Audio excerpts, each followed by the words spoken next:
You've heard it said, love your enemies. But what if we love our enemies like a hypochondriac loves her imagined illness? The hypochondriac doesn't know that they love their illness. They think they hate it, but they dream about it. They fantasize about it. They drink it up. So what is the hypochondriac doing whenever they imagine that they, for example, have cancer? Well, for some people, there is trauma in their lives, something difficult that they haven't addressed, passions and poverties that they haven't been able to look at. And so they imagine a cause of those problems, and the cause is the cancer. And then they fantasize about how great life would be if only they didn't have that cancer. And so, a hypochondriac would still be a hypochondriac even if they found out that they actually did have the cancer. The cancer isn't the problem, it's the solution to a problem. It's what holds them together. It's what allows them to avoid facing their own poverties and pains and difficulties. But it's a half measure.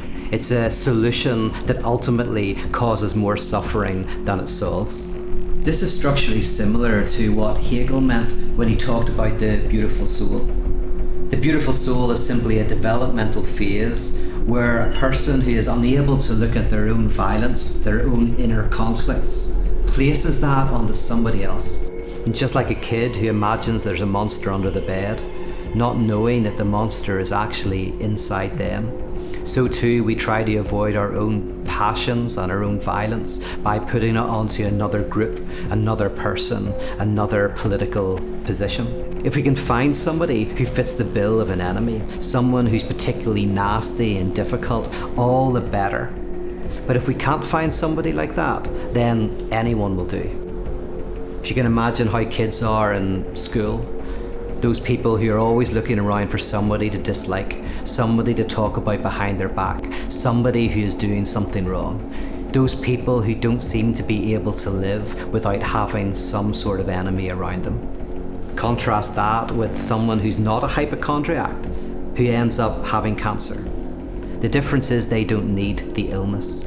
They can more effectively fight it. They don't secretly, unconsciously want it, because it doesn't hold them together. In the practice of pyrotheology, the idea is to try to look at the inner tensions and traumas that we carry, to look at the poverty of our lives, look at the passions that we have, to tarry with them.